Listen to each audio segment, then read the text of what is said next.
Hello আমার ছোট্ট বন্ধুরা,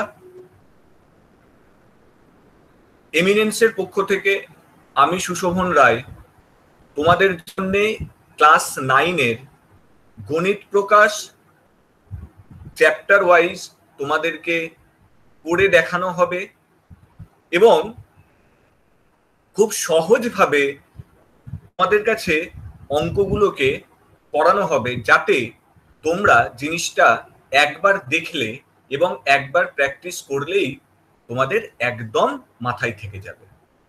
তাহলে দেখো, তোমাদের যে স্কুলের বই গণিত প্রকাশ, আমরা একদম প্রথম থেকে তোমাদের চ্যাপ্টার ওয়াইজ এবং অঙ্ক ধরে ধরে তোমাদেরকে সুন্দরভাবে বুঝিয়ে আমি করাবো, এবং আমি যেমন করাবো তেমনি কিন্তু আমি তোমাদের হোমওয়ার্কও দেবো।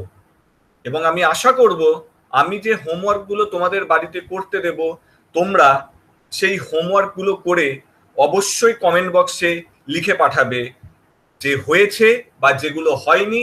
স্যার, এই অঙ্কটা আপনি হোমওয়ার্ক দিয়েছিলেন, আমি স্যার করতে পারিনি, আমাকে একটু দেখিয়ে দেবেন। আমি কি করব, আবার নেক্সট ক্লাস যখন শুরু করব তোমাদের কমেন্ট আমি দেখে নেব কার কোনটাতে কি অসুবিধা আছে না আছে। তাহলে আমরা সেই অসুবিধার জায়গাগুলোকে ক্লিয়ার করে তারপর আমরা আবার নতুন টপিক শুরু করব। তো দেখো, তোমাদের সুবিধার জন্য কি করা হয়েছে, কোশ্চেনগুলোকে একদম তোমাদের মোবাইল স্ক্রিন বা কম্পিউটার স্ক্রিনে একদম তুলে ধরা হয়েছে, যাতে একবার কম্পিউটার স্ক্রিন দেখছো, একবার বই দেখছো, একবার খাতায় টুকছো, এইরকম যাতে না হয়। তোমার সামনে স্ক্রিন থাকবে, সেটা কম্পিউটার হোক বা সেটা মোবাইল হোক, আর তোমার হাতের সামনে একটা খাতা থাকবে। তুমি অঙ্ক পড়বে, স্ক্রিনে অঙ্ক দেখবে, আর তার সলিউশন তুমি খাতায় লিখে রাখবে। এবং অবশ্যই আমি যে জায়গাগুলো বলবো সেই জায়গাগুলো একটু কিন্তু নোট ডাউন করে রাখতে হবে। ঠিক আছে, তাহলে চলো শুরু করা যাক। তাহলে চ্যাপ্টার 1 আমাদের কি, বাস্তব সংখ্যা। এবার বাস্তব সংখ্যা মানে আমরা কি বলি, বাস্তব সংখ্যা মানে আমরা কি জানি। আচ্ছা, একটু আমরা দেখে নেব কিছু সংখ্যার ডেফিনেশন, আগে আমরা একটু দেখে নিই, তারপর আমরা শুরু করে দেবো।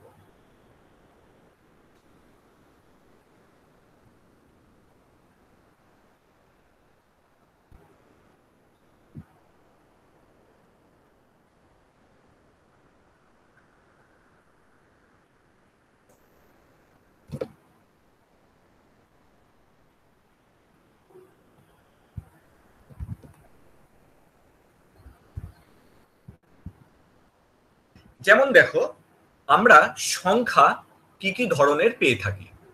যেমন প্রথমে আমরা কি পাই, যেটাকে আমরা বলি ধনাত্মক পূর্ণ সংখ্যা। এইগুলো তোমরা সবাই জানো, সবাই তোমরা আগের ক্লাসে শিখেছো। আবার আমি লিখছি ধনাত্মক পূর্ণ সংখ্যা, ধনাত্মক পূর্ণ সংখ্যা। তাহলে ধনাত্মক পূর্ণ সংখ্যা নিশ্চয়ই আমি বলার আগে তোমরা লিখে ফেলেছো বা অ্যান্সার দিয়ে দেবে আমায়। ধনাত্মক পূর্ণ সংখ্যা মানে আমরা কি জানি, জিরোর থেকে বড় যে পূর্ণ সংখ্যাগুলো আমরা পাই। জিরো অপেক্ষা বড় যে পূর্ণ সংখ্যা, জিরো অপেক্ষা বড় যে পূর্ণ সংখ্যা, তাকেই আমরা কি বলি, তাকে আমরা বলি ধনাত্মক পূর্ণ সংখ্যা। যেমন উদাহরণ, তাহলে ধনাত্মক পূর্ণ সংখ্যার উদাহরণ আমরা কি কি পাই, জিরো অপেক্ষা বড় বলেছি।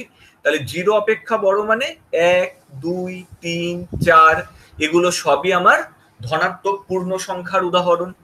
মনে রাখবে, পূর্ণ সংখ্যা মানে আমরা কি বুঝি, 1, 2, 3, 4, 5, 6, এগুলো সবই আমার পূর্ণ সংখ্যা, মানে ভগ্নাংশ নয় যেগুলো বা ফ্র্যাকশন নয় যেগুলো। ঠিক আছে। আচ্ছা, একই রকম ভাবে আমরা কি জানি, ঋণাত্মক পূর্ণ সংখ্যা, ঋণাত্মক পূর্ণ সংখ্যা। তাহলে ঋণাত্মক পূর্ণ সংখ্যা কি লিখবো, জিরো অপেক্ষা ছোট, জিরো অপেক্ষা ছোট যে পূর্ণ সংখ্যা। তাহলে তোমরা বলবে স্যার জিরো অপেক্ষা ছোট পূর্ণ সংখ্যা মানে কি বুঝবো? না কি বুঝবো? মাইনাসের দিকে যেগুলো যায়, উদাহরণ যেমন -1, -2, -3, এগুলো সবই আমাদের হচ্ছে ঋণাত্মক পূর্ণ সংখ্যা। আচ্ছা, এবার আমরা কি লিখবো? স্বাভাবিক সংখ্যা।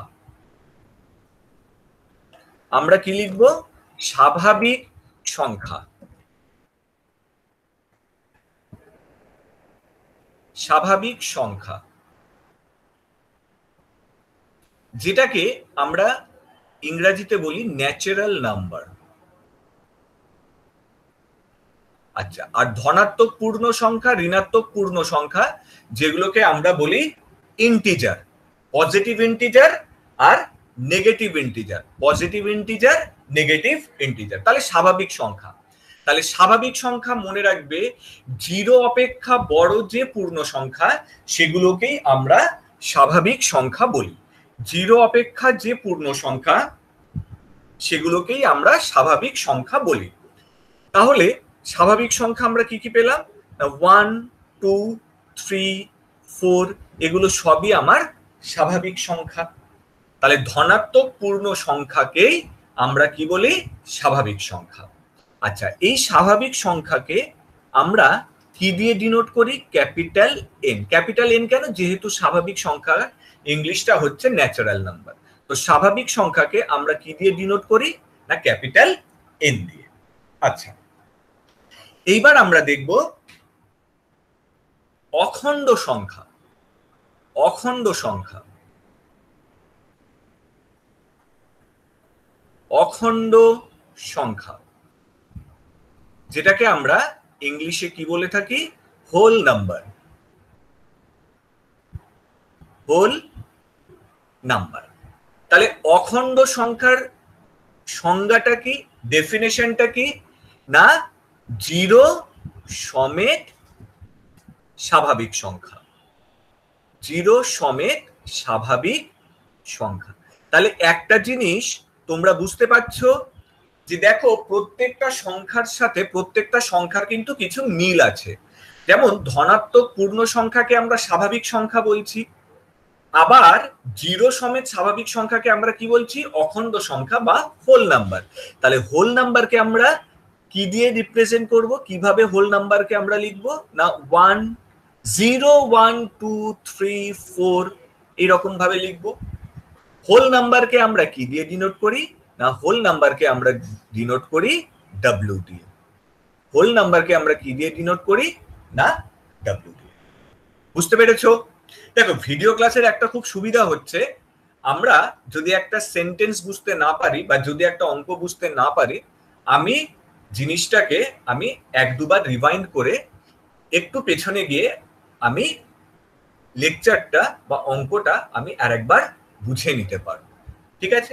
তাহলে আমি যেগুলো বলছি সেগুলো তোমরা মনে রাখতেও পারো বা নিজেদের সুবিধার জন্য লিখে রাখতেও পারো। যখন রিভাইজ করবে তখন খাতাটা খুললে সব যেন একদম চোখের সামনে ভেসে ওঠে। আচ্ছা, এইবার আমরা দেখব মূলদ সংখ্যা। মূলদ সংখ্যা, মূলদ সংখ্যা। মূলদ সংখ্যাকে আমরা ইংলিশে কি বলে থাকি? Irrational number. Sorry, rational number. মূলদ সংখ্যাকে আমরা কি বলে থাকি? Rational number. অমূলদ সংখ্যাকে আমরা বলি ইরেশনাল নাম্বার। Rational number. তাহলে মূলদ সংখ্যার ডেফিনেশনটা কি? সংজ্ঞাটা কি? তোমাদের প্রত্যেকের বইয়ে সংজ্ঞাটা লেখা আছে, মূলদ সংখ্যার ডেফিনেশন সংজ্ঞা লেখা আছে। তোমরা একটু দেখে নাও মূলদ সংখ্যাকে আমরা কিভাবে রিপ্রেজেন্ট করি। মূলদ সংখ্যাকে আমরা সাধারণত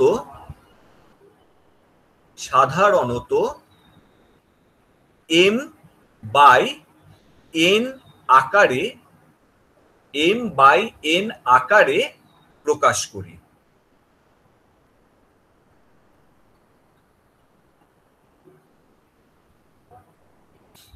মূলদ সংখ্যাকে আমরা সাধারণত কি করি, m বাই n আকারে প্রকাশ করি, যেখানে যেখানে এমটা কি হবে বলতো, এমটা 0 হতে পারে, এমটা 0 হতে পারে বা ধনাত্মক বা ঋণাত্মক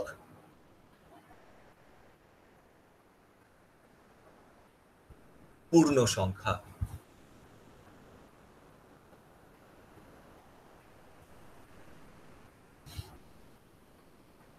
তাহলে আমরা কি বললাম না, এন কে আমরা কি বলতে পারি, এমটাকে আমরা কি বলতে পারি, এমটা হচ্ছে 0 হতে পারে, ধনাত্মক বা ঋণাত্মক পূর্ণ সংখ্যা হতে হবে।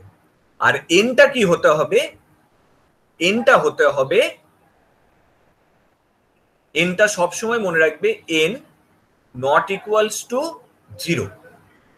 এনটা 0 হবে না, কি হতে হবে, ধনাত্মক পূর্ণ সংখ্যা।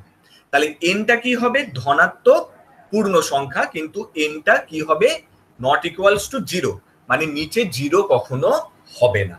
কেন নিচে 0 হবে না, দেখো ভালো করে। আমরা কি জানি,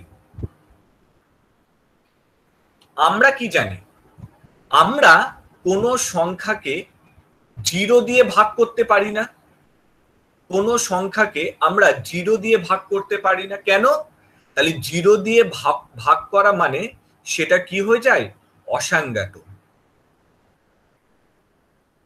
সেটা কি হয়ে যায়, অসংজ্ঞাত বা আনডিফাইন্ড।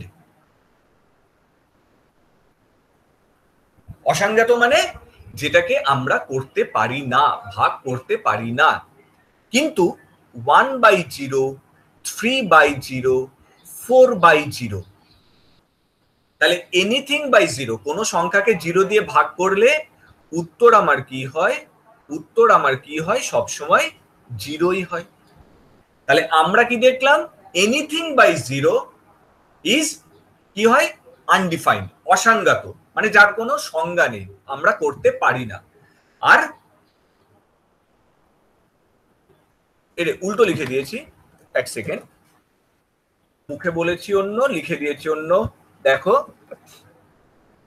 তাহলে 0/1, 0/3, 0/4, তাহলে 0/এনিথিং, 0কে আমরা যে কোনো সংখ্যা দিয়ে ভাগ করতে পারি, কিন্তু উত্তরটা কি হবে, 0 হবে।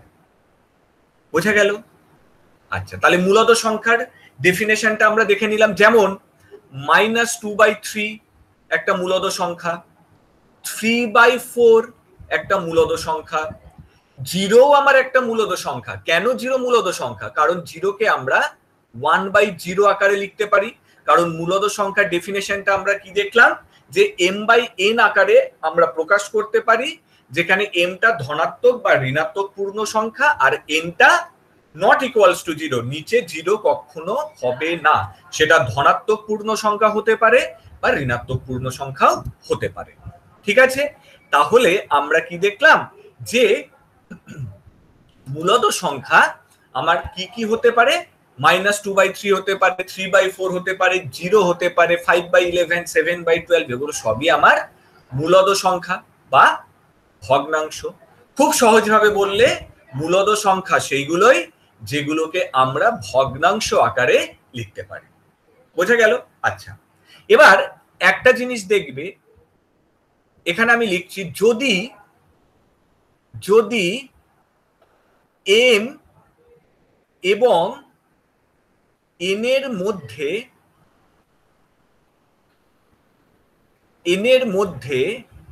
1 ছাড়া অন্য কোনো সংখ্যা কমন থাকে,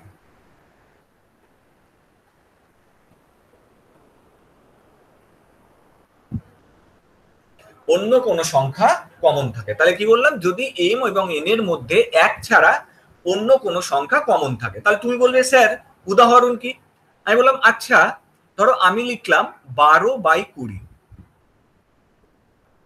12/20, ঠিক আছে, তাহলে 12/20, তাহলে এখানে দেখো 1 ছাড়া অন্য সংখ্যা কমন আছে না? অন্য সংখ্যা কমন আছে, কি কমন আছে? বলবে স্যার 4 কমন আছে না? 4 3 12, 4 5 20। তার মানে এই 3/5টাকে আমরা কি আকারে প্রকাশ করছি এবার? p/q। 3/5 এটাকে আমরা কি আকারে প্রকাশ করলাম? p/q। যেখানে যেখানে p আর q, যেখানে p এবং q পরস্পর মৌলিক,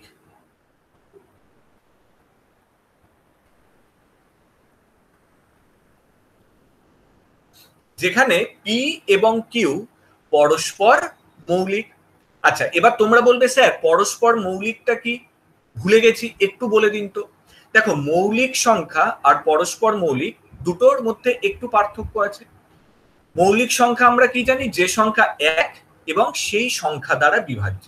যে সংখ্যা এক এবং সেই সংখ্যা দ্বারা বিভাজ্য সেটাকে আমরা বলি মৌলিক সংখ্যা। আর পরস্পর মৌলিক, এই পরস্পর মৌলিক, এই পরস্পর মৌলিক কথাটার অর্থ আমরা কি জানি? সবসময় মনে রাখবে, পরস্পর মৌলিক মানে সবসময় জোড়া সংখ্যায় হয়। জোড়া, যেমন দুটি সংখ্যার গসাগু 1 হবে, বা কোনো কমন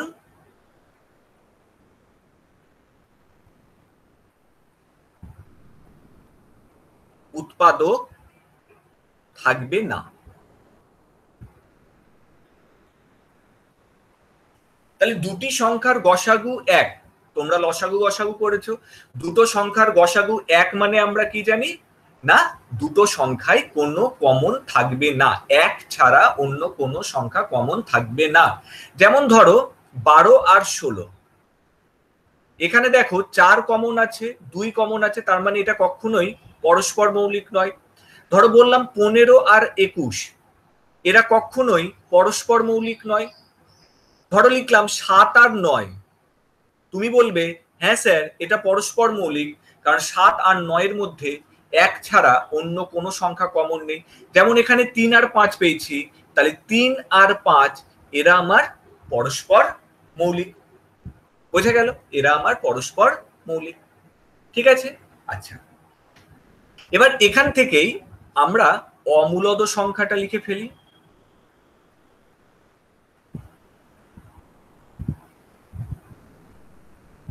তাহলে অমূলদ সংখ্যার সংজ্ঞাটা কি? তাহলে মূলদ সংখ্যা আমরা কি দেখলাম? যাদেরকে ভগ্নাংশের আকারে লেখা যায়।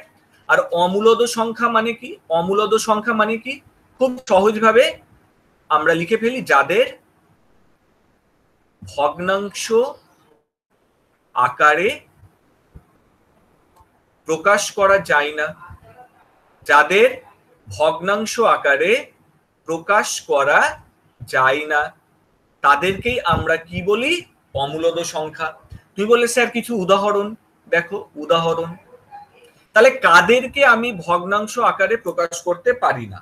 কাদের আমি ভগ্নাংশ আকারে প্রকাশ করতে পারি না? যেমন √2, সবসময় মনে রাখবে রুটের ভ্যালুগুলোকে আমরা ভগ্নাংশ আকারে লিখতে পারি না। √2, √3, √5, √7, √11, রুট না, পাই, পাই, এইগুলো হচ্ছে সব অমূলদ সংখ্যা। পাই মানে তোমরা করেছো বৃত্তের ক্ষেত্রফল, বৃত্তের পরিধি, পাই ব্যবহার করেছো। পাইয়ের ভ্যালু আমরা কত বলি? 22/7।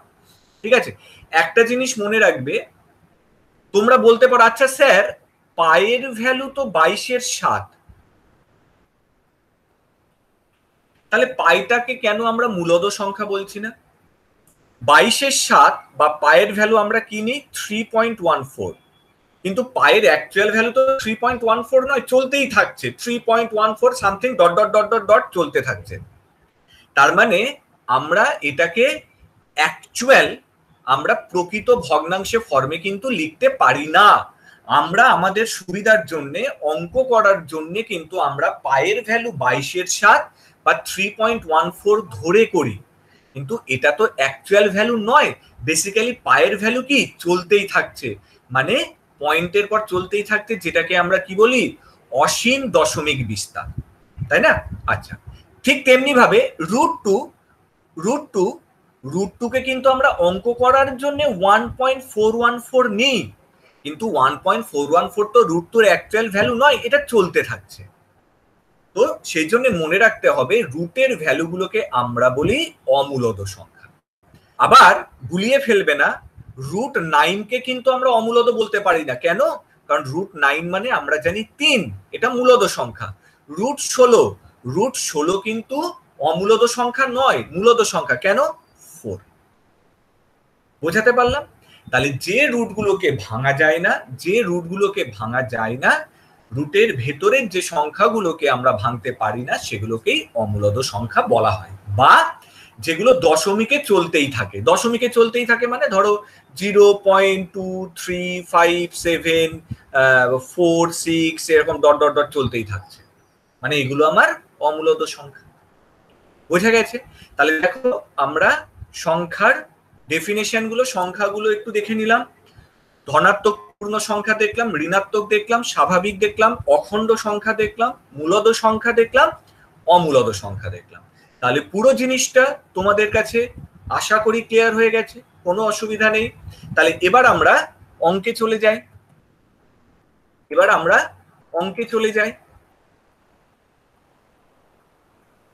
দেখো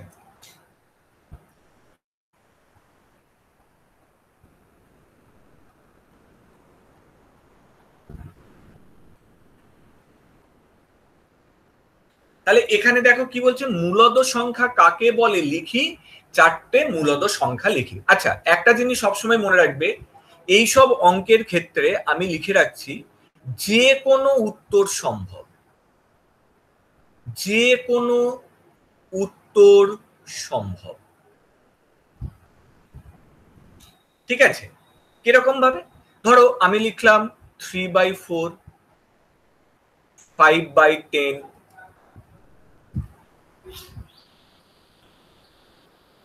9/12,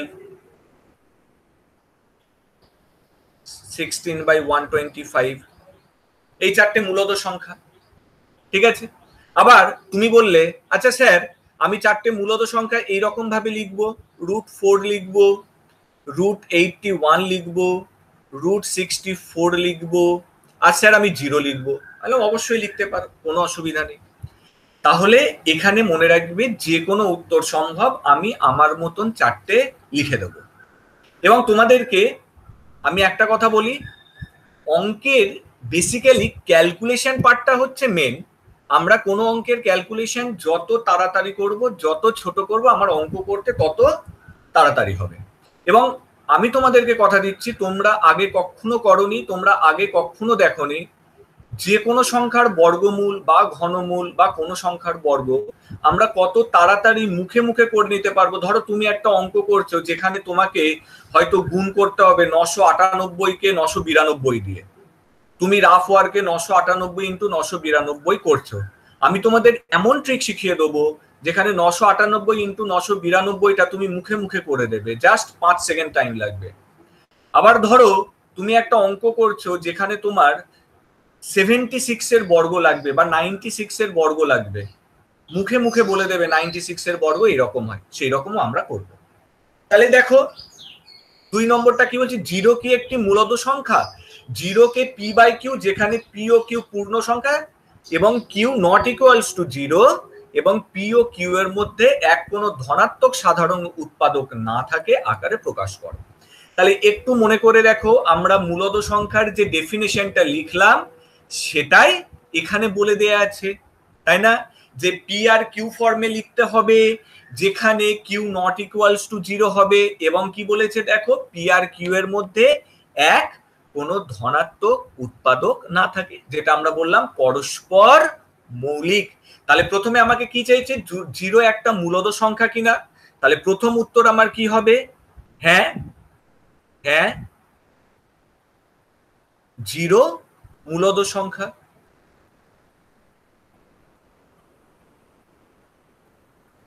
তাহলে জিরোকে একটু আগেই আমরা প্রকাশ করেছি, তাহলে একে কিভাবে প্রকাশ করেছি? ধরো আমি বললাম 0/4। তাহলে জিরোকে আমরা মূলদ সংখ্যায় p/q ফর্মে কিভাবে লিখলাম? 0/4। এটা তাহলে আমার কি ফর্মে চলে এলো? p/q। যেখানে দেখো q মানে আমি কত নিয়েছি? 4। তার মানে কি বলবো? q not equals to 0।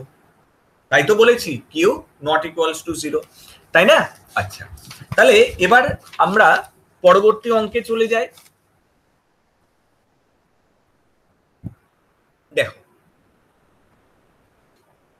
নিচের মূলদ সংখ্যাগুলি সরল রেখায় স্থাপন করি। ঠিক আছে, তোমাদের স্কেল আছে, তোমরা স্কেল নিয়ে করবে, তোমরা স্কেল নিয়ে করবে। তো আমরা কিভাবে স্থাপন করব? দেখো, এরকম একটা স্কেল দিয়ে সরল রেখা টানবে, তোমরা সরল রেখা টানবে, এবং স্কেল দিয়ে যেটা টানবে সেটা তোমরা কি করবে? পরপর টানতে থাকবে। ঠিক আছে, এবং প্রত্যেকটা ঘর তোমরা কাজ করবে 1, 2, 3 স্কেলের যে গ্যাপগুলো আছে 1 সেন্টিমিটার, 2 সেন্টিমিটার, 3 সেন্টিমিটার, 4 সেন্টিমিটার। তো আমরা কি করি? সরল রেখায় কি করি? মাঝখানে আমরা জিরোকে রাখি, ডান দিকে কি রাখি? ধনাত্মক সংখ্যাগুলোকে, আর বাঁ দিকে আমি কি রাখি? ঋণাত্মক সংখ্যাগুলোকে। তাহলে ডান দিকে আমি কি রাখি? ধনাত্মক সংখ্যা, পজিটিভ সংখ্যা, আর বাঁ দিকে কোনগুলোকে রাখি? মাইনাস। এইগুলো তুমি এক এক করে নিয়ে নেবে। 1,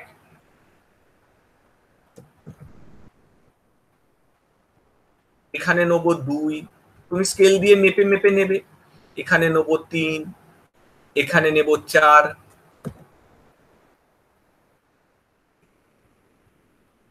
এখানে নেব 5, এইরকম ভাবে আমি নিতে থাকবো। এখানে 6, এখানে 7।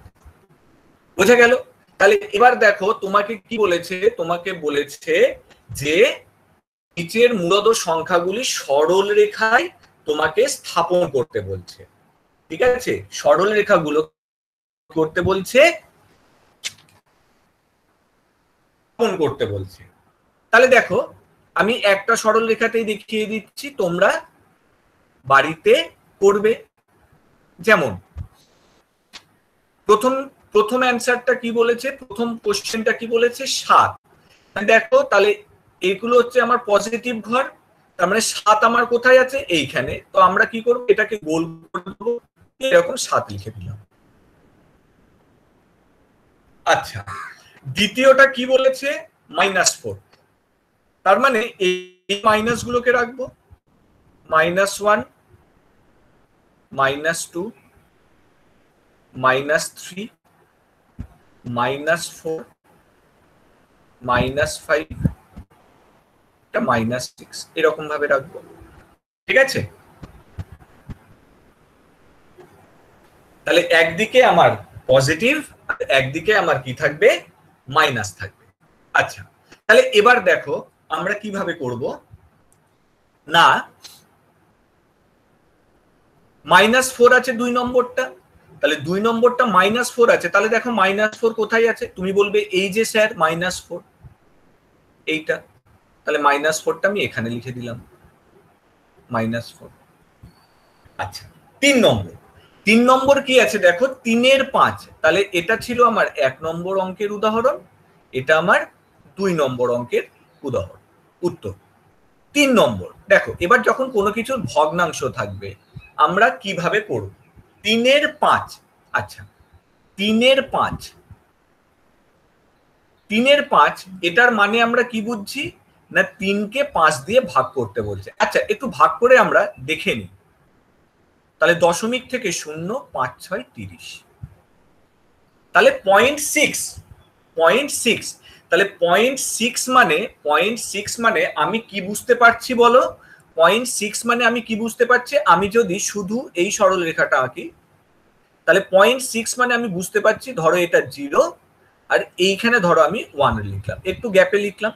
তার মানে 0.6টা আমার এই 0 আর 1 এর মধ্যে থাকবে, 0 আর 1 এর মধ্যে থাকবে 0.6টা, 0 আর 1 এর মধ্যে কোথাও একটা থাকবে।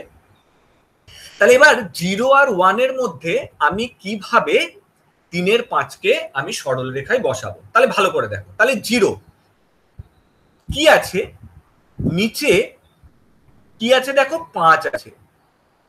আমরা ওপরে কি বলি লব, নিচেরটাকে আমরা কি বলি হর। তাহলে আমি এখানে কি লিখব, এখানেও হরে 5 বসিয়ে দেবো, আবার এখানেও হরে 5 বসিয়ে দেবো। আচ্ছা, তাহলে 0 আনতে হবে, এটা তোমার 0, তাহলে হরে 5 আছে, তাহলে 0 আনতে গেলে আমাকে উপরে অবশ্যই কত নিতে হবে, 0 নিতে হবে না? কারণ আমরা কি দেখলাম, 0/5 মানেই তো 0।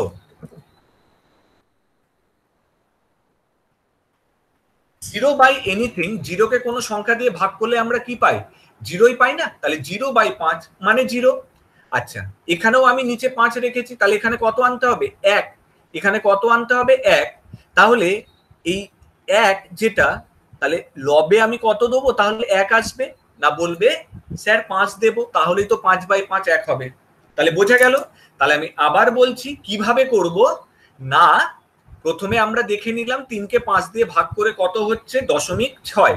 তাহলে 0.6টা আমার কার মধ্যে থাকবে, 0 থেকে 1-এর মধ্যে। তাহলে আমি দেখো 0 আর 1 দুটো পয়েন্ট নিয়ে নিলাম। এইবার নিচে সবসময় আমরা দেখবো হরে কি আছে, হরে 5 আছে, তাই এখানেও 5 লিখে দিলাম, আর 1 এখানেও 5 লিখে দিলাম।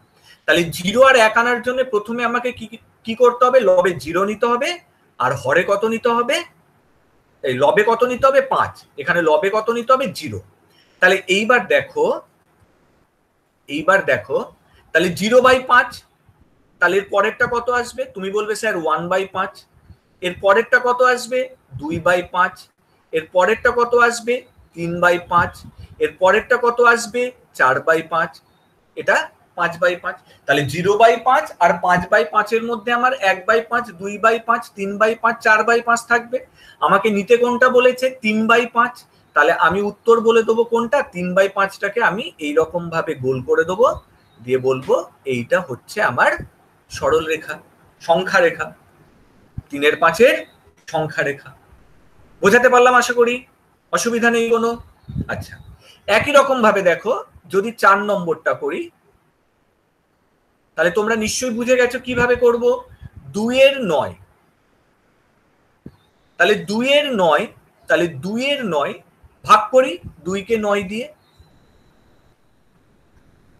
তাহলে দশমিক থেকে 0, 9 দুগুণে 18, 2 দশমিক থেকে 0, 9 দুগুণে 18।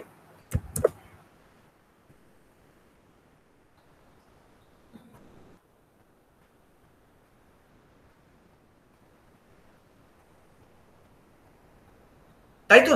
তাহলে এরকম করে চলতে থাকবে 0.222। তাহলে আমি পুরো সরল সংখ্যা রেখাটা টানলাম না, তাহলে আমি কি করলাম, এটা 0, এটা 1, আর এটা 2।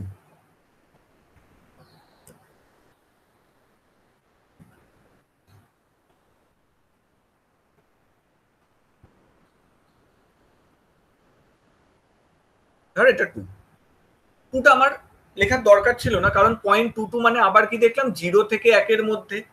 আবার আমরা লিখে নিই 2/9, দেখো হরে কত আছে, 9 আছে, তাহলে এখানে কত লিখবো, এখানে লিখবো 9। 0 আনতে হবে, তাহলে কত লিখবো, 0 লিখে দেবো। আচ্ছা, 1, তার মানে হরে কত আছে, 9, 9 লিখে দিলাম, তাহলে লবে কত লিখবো, 9 লিখবো, 9/9 1 হয়ে গেল। তাহলে এবার আবার বসাই, এটা 1/9 আর এটা 2/9। তাহলে আমাকে সংখ্যা রেখায় বসাতে বলেছে, তাহলে এইটা হয়ে গেল আমার সংখ্যা রেখা 2/9। বোঝা গেল? তাহলে দেখো সংখ্যা রেখায় কিভাবে বসাচ্ছি, বোঝা গেল? তাহলে আমরা সব সময় দেখে নেব কতর মধ্যে থাকছে। আচ্ছা, যেমন ধরো 6-এরটা, আচ্ছা 6-এরটা তোমরা নিজেরা করবে, আমি মাইনাসটা দিয়ে দেখিয়ে দিচ্ছি। তাহলে 13/4, তাহলে 13/4কে আমি আগে, তাহলে এই 6-এরটা তোমাদের জন্য রইল হোমওয়ার্ক, তোমরা অবশ্যই করবে।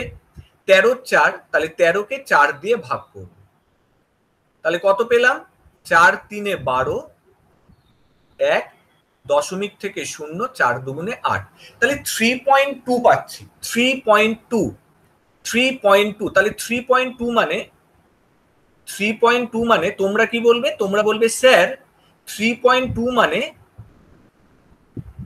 সংখ্যা রেখাটা আমার কি থাকবে? 3 থেকে 4 এর মধ্যে থাকবে।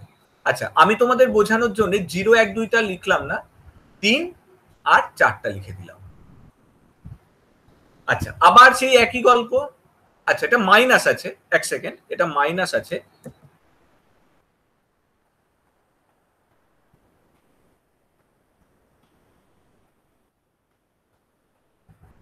তাহলে এটা ধরো 0, তাহলে এই দিকে থাকবে মাইনাস, তাহলে -1, -2, আচ্ছা -3, একটু গ্যাপ রেখে লিখলাম -4, এইখানে লিখলাম -4। কেন? কারণ -13 4 3.2 মানে -3 আর -4 এর মধ্যে থাকবে, -3 আর -4 এর মধ্যে থাকবে, তাই না? তাহলে আবার সেই একই রকম ভাবে আমরা লিখে ফেলি। তাহলে দেখো নিচে কত আছে? 4, নিচে কত আছে? তাহলে 4 আছে, তাহলে লিখে ফেললাম এখানে 4, এখানেও নিচে লিখে ফেললাম 4। আচ্ছা, তাহলে আমাকে বলো আনতে হবে -3, আনতে হবে -3, তাহলে ওপরে কত লিখবো বলো? -12 লিখবো, আর এখানে ওপরে কত লিখবো? -16 লিখবো। তাহলে এবার আমি -12 থেকে -16 দিকে যাব, -12 থেকে -16 দিকে যাব। তাহলে এর পরেরটা আমি কত লিখবো? এখানে -13/4। তাহলে -13/4 চলে এলো আমার কোনটা? পরের ঘরটায়, এইটা। তাহলে সংখ্যা রেখায় -13/4টা আমি -3 থেকে -4 এর মধ্যে এখানে পেলাম। কারণ এর পরেরটা আমি কত লিখবো? -14/4। এখানে কত লিখবো? -15/4। বোঝা গেল? তাহলে মাইনাস বলেছে, তাই আমি কোন দিকে চলে এলাম? মাইনাসের দিকে চলে এলাম। অসুবিধা নেই কোনো? দেখে নিও আর একবার। বুঝতে অসুবিধা হলে অবশ্যই কমেন্ট করবে। আমি আবার বলবো, নেক্সট ক্লাস শুরু করার আগে তোমাদের কমেন্ট আমি দেখে নেব, এবং তোমরা ভিডিওটাকে আরেকবার রিভাইন্ড করে দেখে নেবে, তাহলেই ক্লিয়ার হয়ে যাবে। পরের অঙ্কটা, নিচের প্রতিটি ক্ষেত্রে মূলদ সংখ্যা দুটির মধ্যে একটি মূলদ সংখ্যা লিখি ও সংখ্যা রেখায় বসাই। ঠিক আছে? তাহলে দেখো এবার মূলদ সংখ্যা, এখানেও মনে রাখবে যে একটা উত্তর সম্ভব নয়, এখানেও মনে রাখবে একটা উত্তর সম্ভব নয়।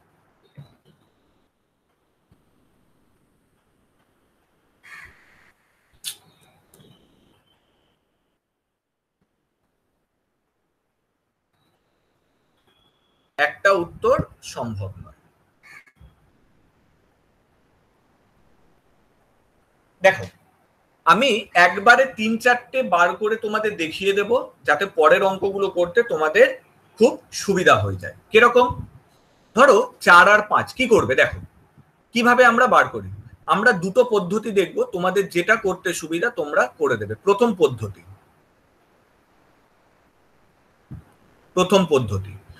পদ্ধতিতে আমরা কি করব? দেখো কোন দুটোর মধ্যে বার করতে বলেছে? 4 আর 5।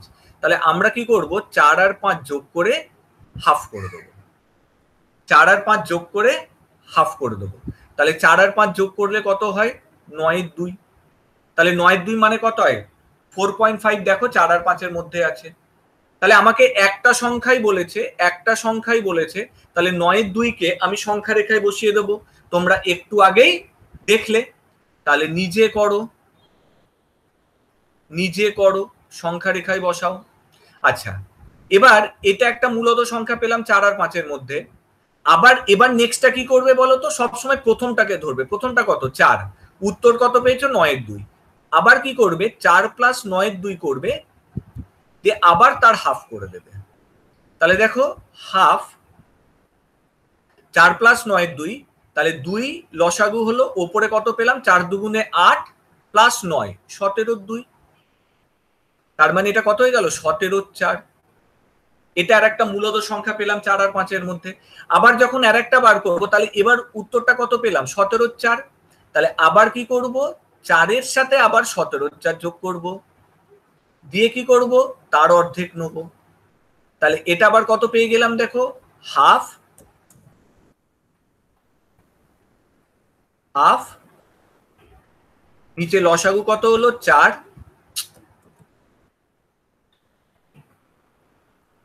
নিচে লসাগু কত হলো 4। আচ্ছা 4 4 16 আর 17, 16 আর 17 যোগ করলে কত হয় 33। তার মানে এটা কত হয়ে গেল 33 এর 8। খুব সহজ না? আচ্ছা দ্বিতীয় পদ্ধতি, দ্বিতীয় পদ্ধতিটা কি করবে, সব সময় আগের সংখ্যাটাকে ধরবে, প্রথমের সংখ্যাটা। প্রথমে কত আছে 4, তাহলে কি করবে, প্রথম সংখ্যা আমরা পাবো 4 প্লাস 1 এর 2, তারপরটা কি লিখতে পারবো 4 প্লাস 1 এর 3, তারপরটা কত লিখবো 4 প্লাস 1 এর 4, 4 প্লাস 1 এর 5। এইরকম ভাবে আমি লিখতে থাকবো, এইরকম ভাবে আমি লিখতে থাকবো। তাহলে দুটো পদ্ধতি দেখানো রইলো, তোমাদের যেটা করতে সুবিধা তোমরা সেটা করে দেবে।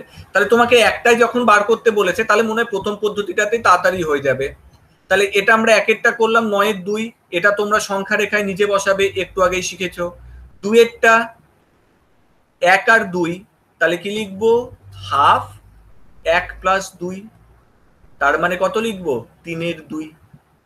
এটাকেও আমরা সংখ্যা রেখায় বসাতে পারবো, 1 পয়েন্ট মানে 1 আর 2 এর মাঝখানে থাকবে।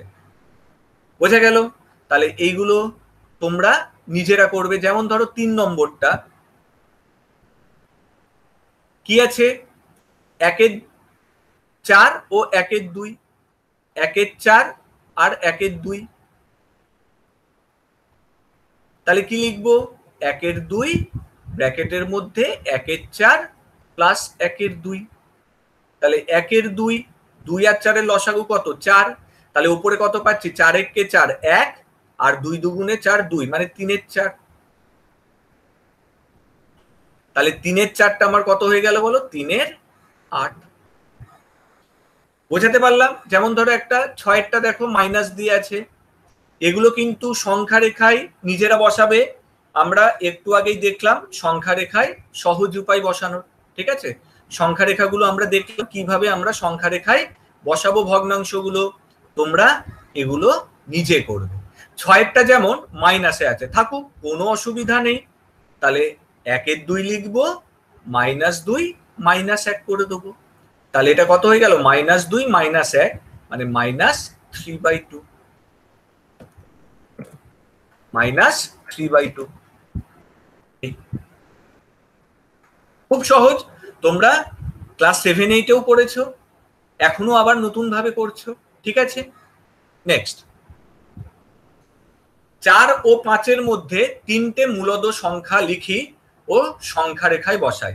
একটু আগেই আমরা করলাম না, দেখো আমরা 3টে সংখ্যায় বার করেছি। তাহলে এটা প্রথম সংখ্যা, এটা দ্বিতীয় সংখ্যা, এটা তৃতীয় সংখ্যা, এটা তৃতীয় সংখ্যা। 4 আর 5 এর মধ্যে 3টে মূলদ সংখ্যা 9 এর 2 17 এর 4 33 এর 8। দেখো বারবার যেটা কি বলছি, একটা উত্তর সম্ভব নয়। তুমি যখন প্রথম পদ্ধতিতে করছো তখন একরকম উত্তর পাচ্ছ, যখন দ্বিতীয় পদ্ধতিতে করছো 4 প্লাস 1 এর 2 মানে কত পাচ্ছ 9 এর 2, এটা 13 এর 3, এটা 17 এর 4, তাই তো, এটা 21 এর 5। কাজেই যেই উত্তর বেরুক না কেন তোমার ভুল হবে না। আচ্ছা পরেরটা, 1 ও 2 এর মধ্যে দুটো মূলদ সংখ্যা লিখে সরল রেখায় বসাই। সরল রেখাগুলোতে আমি বসাচ্ছি না, সরল রেখাগুলোতে কিন্তু নিজেরা বসাবে। তাহলে 1 এর 2 প্রথম পদ্ধতি, 1 আর 2 যোগ করে হাফ করে দিলাম, তাহলে কত হলো 3 এর 2। আচ্ছা বলেছি ছোট সংখ্যাটার সাথে যোগ করব আগের সংখ্যাটার সাথে, তাহলে আবার হাফ 1 প্লাস 3 এর 2, তাহলে হাফ 1 প্লাস 3 এর 2, 2 1 কে 2 প্লাস 3 5 এর 2, মানে কত হয়ে গেল 5 এর 4। ঠিক আছে, অসুবিধা নেই কোনো। 6টি মূলদ সংখ্যা বলেছে। আচ্ছা তাহলে আবার কি করব, 1 প্লাস 5 এর 4 ইন্টু 1 এর 2, তাহলে 1 এর 2 এটা কত হচ্ছে 4 1 কে 4 আর 5 এ 9, 4 একে 4 আর 5 9 এর 4, তার মানে কত লিখবো 9 এর 8। আবার কি লিখবো 1 প্লাস 9 এর 8, প্রথম সংখ্যাটার সাথে যোগ করতে থাকবো বলেছি, তার 1 এর 2, তাহলে 1 এর 2, 8 একে 8 আর 9 17 এর 8 মানে 17 এর 16। তাহলে আমি 4টে লিখে দিয়েছি, আর দুটো তোমরা লিখে নেবে। তাহলে সবসময় প্রথম সংখ্যাটার সাথে যে রেজাল্ট গুলো বেরোবে, প্রথম সংখ্যাটার সাথে যে রেজাল্ট গুলো বেরোবে আমরা সেইগুলোকেই যোগ করব এবং অর্ধেক করব। বা তোমরা এরকমও করতে পারো যেটা বললাম, ওই 1 প্লাস 1 এর 2, 1 প্লাস 1 এর 3, 1 প্লাস 1 এর 4, 1 প্লাস 1 এর 5, দ্বিতীয় পদ্ধতি যেটা, যেটা করতে তোমাদের সুবিধা। 1 এর 5 ও 1 এর 4 এর মধ্যে 3টি মূলদ সংখ্যা লিখি, লিখে ফেলো। আবার সেই একই রকম ভাবে 1 এর 2 ইন্টু 1 এর 5 প্লাস 1 এর 4,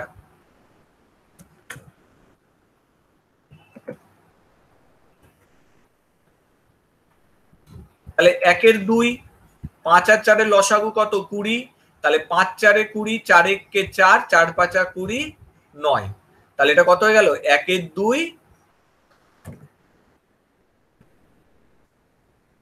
ইন্টু 9 এর 20, তাহলে এটা কত হয়ে গেল 9 এর 40।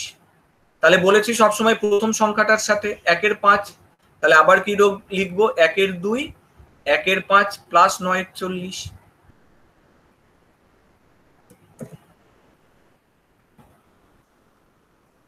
তাহলে 1 এর 2 লসাগু হয়ে গেল 40, 5 8টা 40, 8 একে 8, 8 আর 9 17, তাহলে 17/80। আবার 1 এর 2, 1 এর 5 প্লাস 17/80, তাহলে 1 এর 2, 5 আর 80 লসাগু 80, 5 16 80 প্লাস 17, তার মানে 16 আর 17 33/160। তাহলে এই হয়ে গেল আমার 3টে মূলদ সংখ্যা। ঠিক আছে, দেখো খুব সহজ, নিজেরা একবার দেখে নিলে, একটা অঙ্কের উদাহরণ দেখে নিলেই করতে পারবে। আচ্ছা, বক্তব্যটি সত্য হলে টি ও মিথ্যা হলে এফ পাশে বসায়। দুটি পূর্ণ সংখ্যার যোগ বিয়োগ ও গুণ করে পূর্ণ সংখ্যা পায়। অবশ্যই ট্রু, এটা অবশ্যই ট্রু। দুটো পূর্ণ সংখ্যা ধরো আমি নিলাম 3 আর 5, তাহলে 3 আর 5 যোগ করলে আমি কত পাই 8, বিয়োগ করলে কত পাই 2, গুণ করলে কত পাই 15, সবসময় পূর্ণ সংখ্যা পাই। দুটি পূর্ণ সংখ্যার ভাগ করে পূর্ণ সংখ্যা পায় না, এটা ফলস। দুটো পূর্ণ সংখ্যাকে ভাগ করে আমি সবসময় পূর্ণ সংখ্যা পাই না, আমি ভগ্নাংশে পেতেই পারি। ধরো আমি বললাম 5 ডিভাইডেড বাই 3, 5কে কি 3 দিয়ে ভাগ করা যায়? ভাগ করা যায় না, আমার ভাগ শেষ থাকে, তাই না? কাজেই দুটি পূর্ণ সংখ্যার ভাগ করে পূর্ণ সংখ্যা পায়। ঠিক আছে, তাহলে একটা জিনিস একটু মাথায় রাখতে হবে, একটু কোশ্চেনটা একটু দেখতে হবে। ঠিক আছে, এটা তো ফলস বলে দিলাম, এখানে দেখে নেবে যে সর্বদা কথাটা থাকছে কিনা, সর্বদা কথাটা থাকছে কিনা। ঠিক আছে, এটা তোমাদের বইয়ে লেখা আছে, বইয়ে সর্বদা কথাটা বা সর্বদা না থাকা কথাটা কিন্তু অনেক পার্থক্য করে দেয় অঙ্কের উত্তরের মধ্যে। দুটো পূর্ণ সংখ্যার ভাগ করে পূর্ণ সংখ্যা পায়, এটা কিন্তু ট্রুও হতে পারে, এটা কিন্তু ট্রুও হতে পারে। কেন? কারণ 5 ভাগ 10, সরি 10 ভাগ, আচ্ছা 15 ভাগ 5, তাহলে 15কে 5 দিয়ে ভাগ করলে আমি 3 পাই। 20 ভাগ 4, তাহলে পূর্ণ সংখ্যাকে দুটি পূর্ণ সংখ্যার ভাগ করে আমি পূর্ণ সংখ্যা পাই, এটা ট্রু। ঠিক আছে, আবার পাইও না, ফলস। যদি বলে সর্বদা দুটি পূর্ণ সংখ্যার ভাগ করে সর্বদা পূর্ণ সংখ্যা পাই, তাহলে তখন কিন্তু আমার অ্যান্সার অবভিয়াসলি ফলস হবে। তাহলে দুটি পূর্ণ সংখ্যার ভাগ করে আমি পূর্ণ সংখ্যা পেতেই পারি, পেতেই পারি। ঠিক আছে, কিন্তু সর্বদা বা সবসময় যদি কথাটা থাকে তাহলে কিন্তু আমার ফলস হবে। ঠিক আছে, তাহলে এখানে উত্তরটা একটু কনফিউজিং। একটা ওয়ার্ডের জন্য, একটা ভাষার জন্য সর্বদা বা সবসময় কথাটা নেই, তাই জন্য দুটো পূর্ণ সংখ্যাকে ভাগ করে আমি পূর্ণ সংখ্যা পেতেই পারি। কিন্তু সর্বদা যদি কথাটা থাকে যে সব সময়, তাহলে কিন্তু হয় না। তাহলে বোঝাতে পারলাম ব্যাপারটা? নেক্সট, দুটি মূলদ সংখ্যার যোগ বিয়োগ গুণ ও ভাগ ভাজক শূন্য নয় করলে কি সংখ্যা পাবো লিখি? অবশ্যই মূলদ সংখ্যা পাবো, অবশ্যই মূলদ সংখ্যা পাবো। তাহলে দুটো মূলদ সংখ্যাকে আমি যোগ বিয়োগ গুণ ভাগ যাই করি না কেন, আমি সবসময় কি পাবো? মূলদ সংখ্যাই পাবো। ঠিক আছে? আচ্ছা, দেখো আমাদের একটা এক্সারসাইজ শেষ হলো 1.1। তোমরা দেখো, এটা বলেছি এমিনেন্সের পক্ষ থেকে তোমাদেরকে আমরা গণিত প্রকাশের চ্যাপ্টার ওয়াইজ অঙ্ক ধরে ধরে সলভ করাবো। এবং এই যে আমি যেমন তোমাদের করাচ্ছি, আমি কিছু করলাম, কিছু তোমাদের বাড়িতে করতে দিলাম, তোমরা অবশ্যই বাড়িতে হোমওয়ার্ক করবে, কমেন্ট করবে যে স্যার এই জায়গাটা বুঝতে পারিনি, আরেকবার বুঝিয়ে দেবেন, স্যার এই হোমওয়ার্কটা করতে পারিনি, আমি অবশ্যই বলে দেবো। ঠিক আছে? তাহলে আজকে এখানেই শেষ করলাম। সবাই ভালো থাকবে, সাবধানে থাকবে এবং অবশ্যই অঙ্কগুলোকে নিয়ে প্র্যাকটিস করো। আমরা আবার নেক্সট ক্লাসে নেক্সট টপিক নিয়ে আমরা আলোচনা করব। ঠিক আছে? রাখলাম তাহলে।